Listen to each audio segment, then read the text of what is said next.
11:47 p.m., January 1, 2025, the sky over Ouagadougou split open. A flash of fire, an explosion, then silence. For a moment, it seemed as if the heart of Africa stopped beating. The target was not a building, not a convoy, it was Ibrahim Traoré. The man who had defied Paris, rejected Washington, and declared that no foreign flag would ever fly again over Burkina Faso. They thought that killing him would end the dream of independence. But they were wrong. When the dust cleared, a figure emerged from the rubble, bloodied, but not defeated. That night was more than an attack. It was a declaration of war on freedom.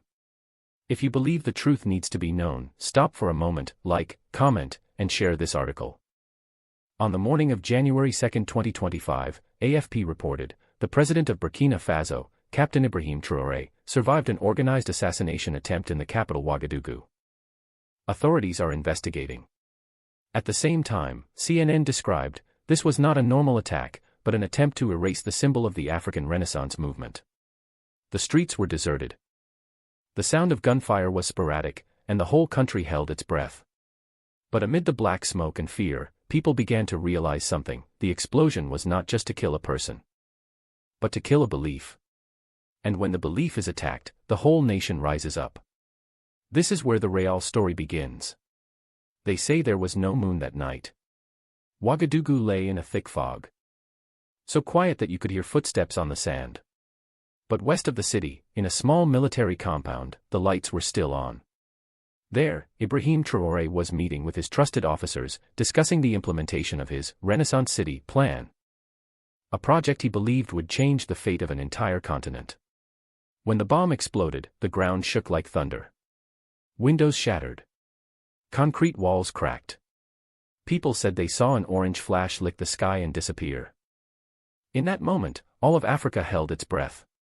Western sources immediately broke the breaking news: the president of Burkina Faso was probably dead. But they never understood that there are people who cannot die, because they live in the memories of their people. When rescuers arrived at the scene, amid the smoke and rubble, they found Traoré lying unconscious, his body covered in wounds. Shards were embedded in his chest, but his heart was still beating. A soldier later recounted. When we pulled him out, he only said one sentence: "Don't let this country fall into their hands." That sentence, like an order engraved in the minds of millions of Burkina Faso people. Because they, in Traoré's words, were not just the bombers. They were the whole system, the forces that had bound Africa for centuries, with debt, military, and fear. In the first hours after the explosion, the city was in panic. Social media was full of rumors: Traoré is dead, the army is divided, France is about to send troops back. But then, at noon the next day, on the national television, an unexpected image appeared: Ibrahim Traoré, with a white bandage around his head, his shirt stained with blood, stepping out in front of the Burkina Faso flag. He did not complain. He said hoarsely but firmly, "I am still alive. And Burkina Faso is still standing. We will not kneel." Just 4 short sentences, but they shook the whole country. People poured into the streets, carrying national flags, chanting his name. Hundreds of soldiers volunteered to defend the presidential palace. A wave of spirit spread like wildfire across a dry field. But for those behind the assassination, the moment was a disaster. They had not only failed to kill a man, they had resurrected an entire symbol. For Traoré was more than just a president, he had declared war on the old structures of the world. Since taking power in 2022, he has driven French troops from the country, nationalized gold mines, banned undervalued mineral exports, and called for the teaching of Moorish and Diola languages instead of French in schools. These actions have outraged the West. They called him dangerous, dictatorial, against the global order. But for the people of Burkina Faso, it was the first time they had seen a leader who dared to look the strong in the face without bowing his head. A young journalist in Ouagadougou wrote, "For the first time in generations, we no longer felt small. The night of January 1st was more than an assassination. It was a test. A test to see if the dream of independence could survive the bullets." And Traoré himself, with his fragile breath in the military hospital, proved that the will cannot be killed. In the days that followed, the international community was shocked. France expressed deep concern. the United States called for a transparent investigation. But the people of Burkina Faso knew it was just diplomatic language for another plot being prepared. On social media, a hashtag spread across West Africa, hashtag Traoré lives, Traoré is still alive. Young people from Mali, Niger, Ghana began to take to the streets, holding banners, "A bullet cannot kill a dream." In Ouagadougou, Traoré slowly recovered. His wounds were deep, but his will was brighter than ever. In a closed-door meeting with his cabinet, he said, "If they fear me living, let me live longer. If they fear Burkina Faso being free, let us be even more free."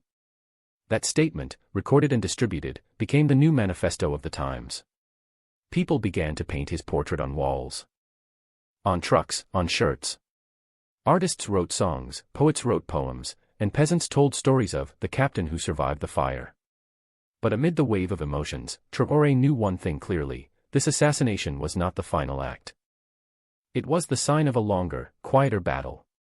He understood that hands were working together, from within the country and abroad, to extinguish the fire of Burkina Faso. And so, in the darkness of the hospital, amid the sound of ventilators and the smell of medicine, he drew up a plan of counterattack. Not with bombs, but with the truth. He ordered a comprehensive investigation. Without exception. A series of generals, advisors, and officials were summoned. Western media organizations were temporarily banned. Unknown flights were stopped at the northern border. Burkina Faso entered a state of emergency, but this time, no one was afraid. A resident of Bobo Dioulasso said on television, "We knew that if he fell, no one would dare to stand up.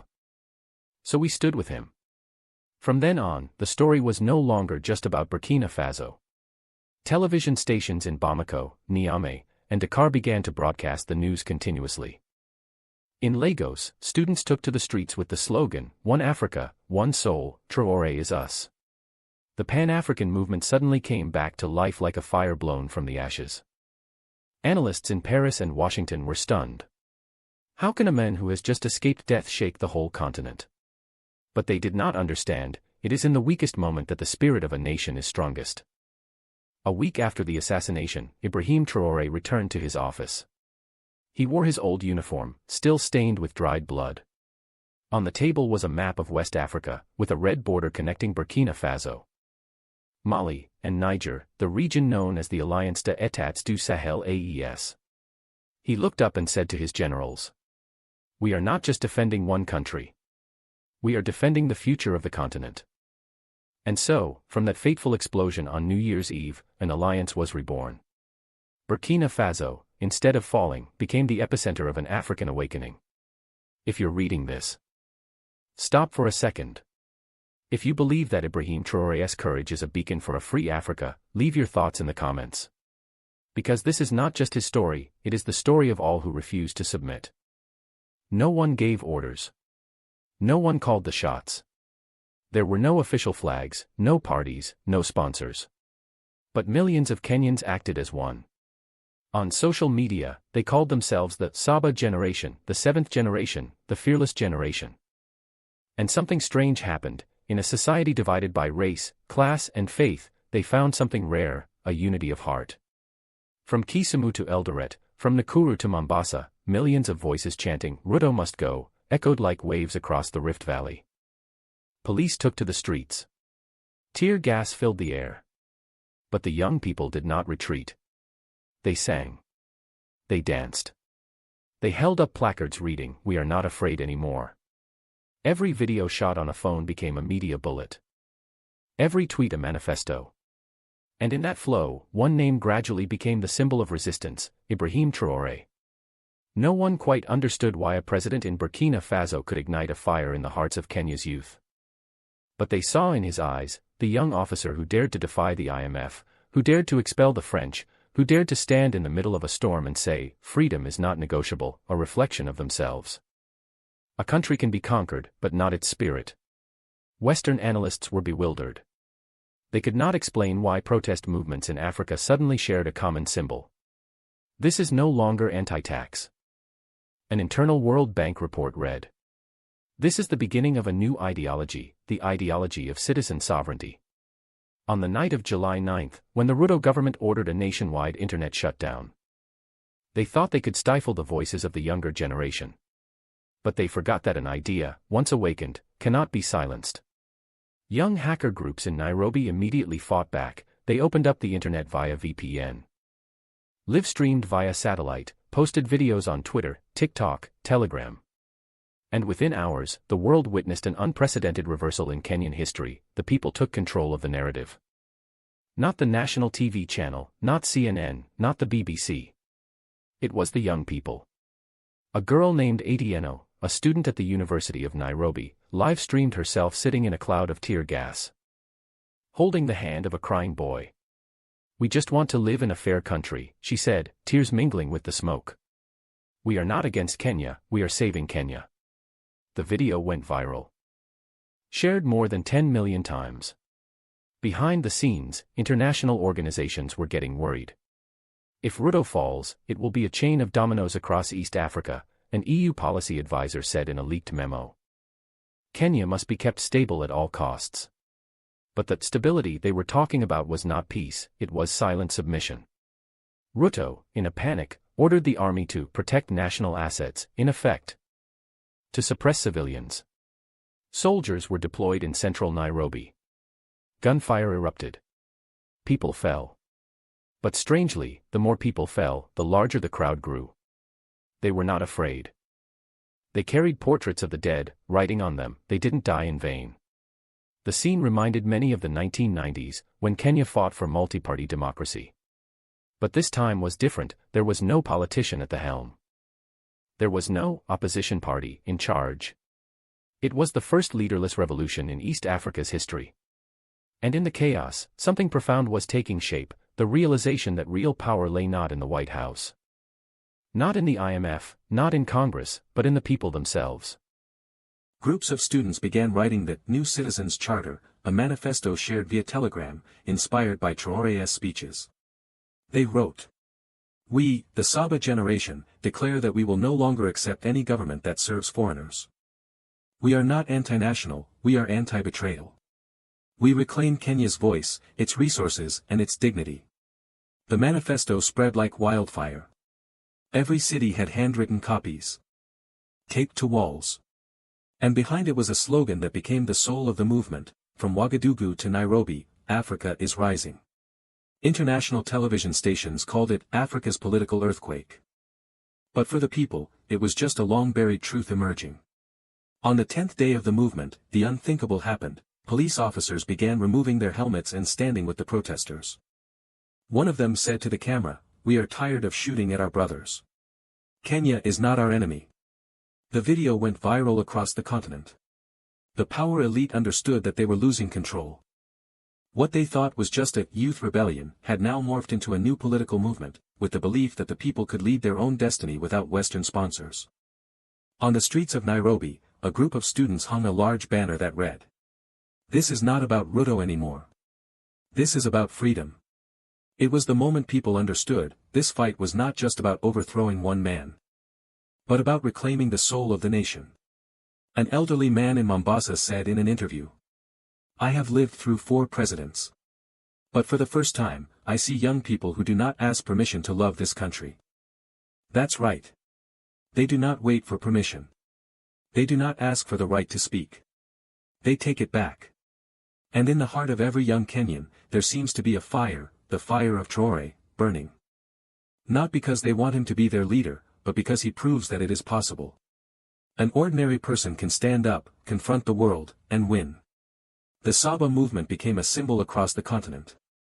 Nigeria, Ghana, Uganda, Tanzania, youth groups began to organize for African sovereignty marches.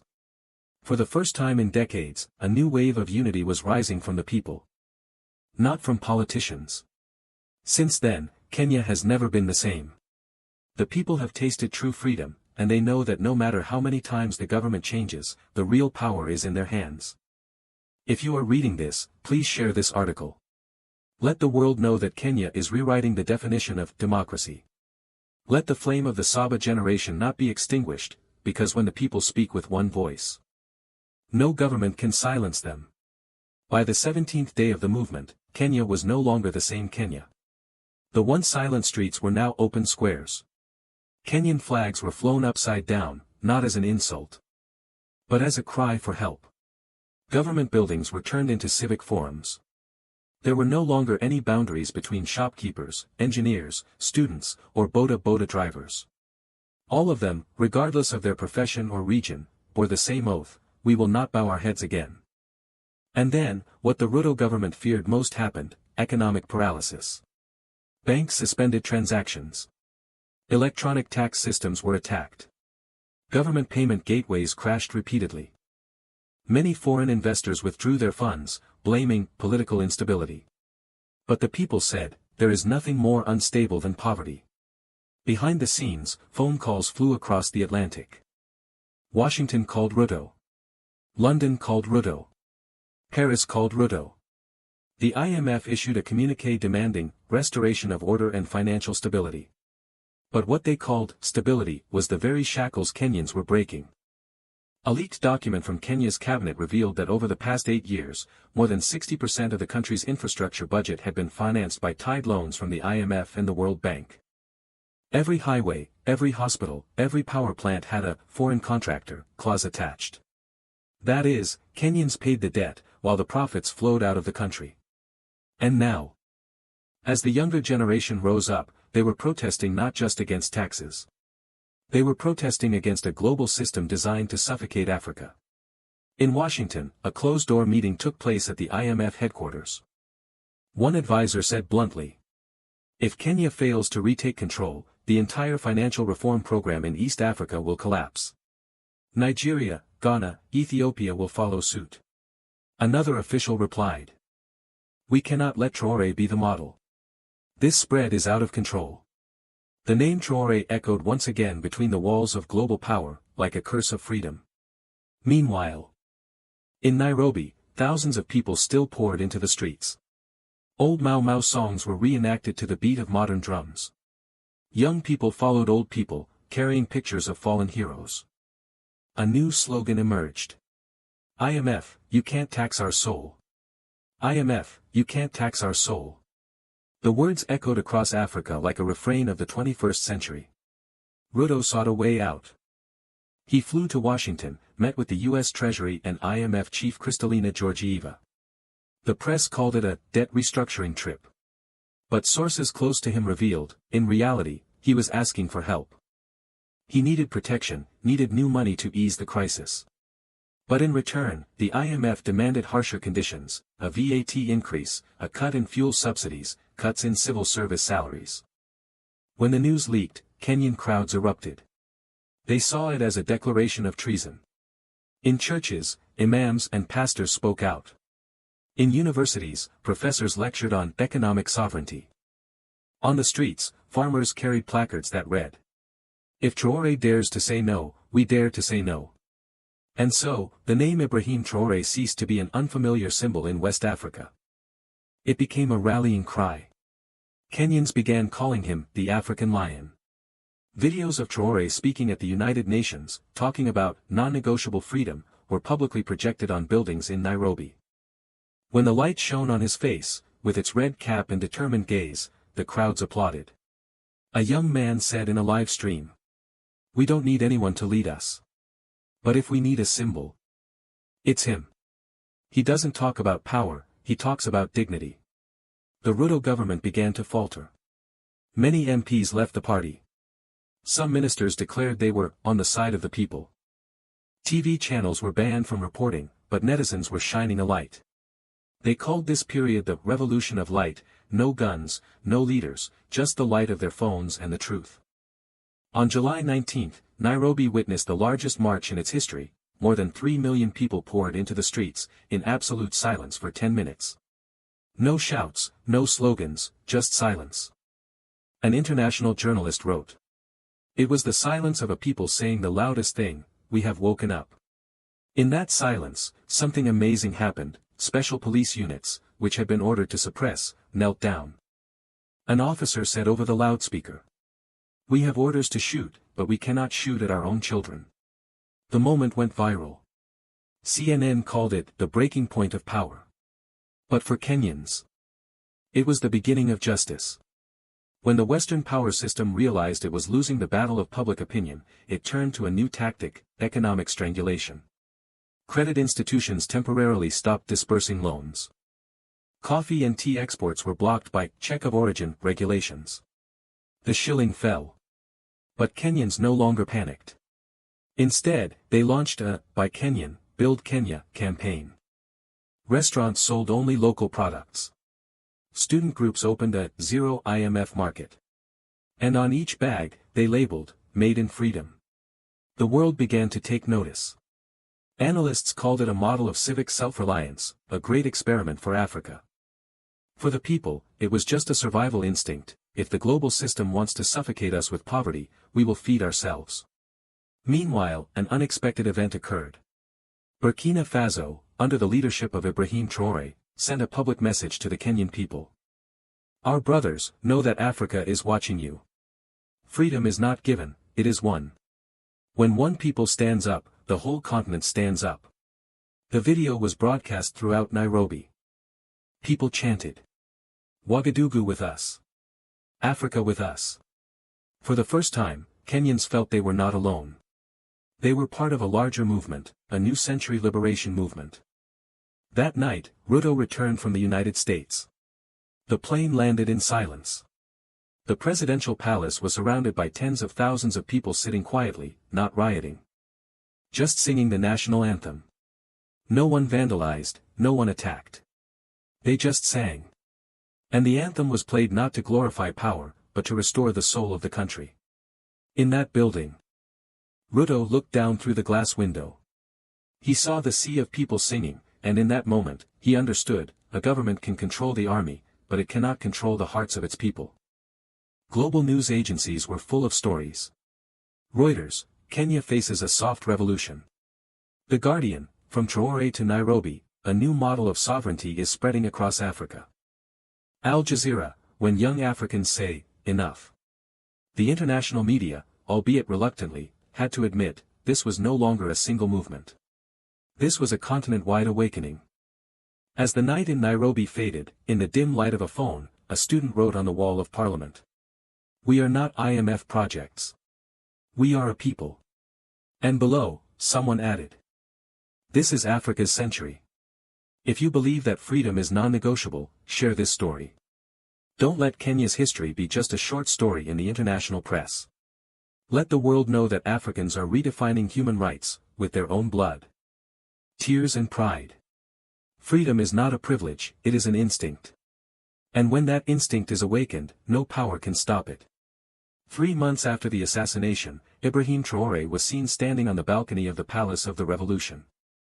No bodyguards, no speeches, just a Burkina Faso flag fluttering in the wind. In the square below, thousands of people looked up in silence, and in that silence, no one was afraid. He raised his hand, not to command, but to remind. We have survived, not only me, but you too. The enemy can kill a man, but not an idea. And that idea is called freedom.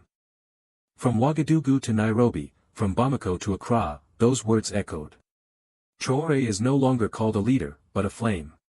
A flame that does not burn, but lights the way for a continent learning to believe in itself. The world may still have walls of power, but that flame has transcended borders, transcended fear. If you feel that flame in your heart, please like, comment, and subscribe. Because the fight for freedom is not over. And we are the generation that will write its next chapter. Now it's our turn, together to keep that flame burning. Fire.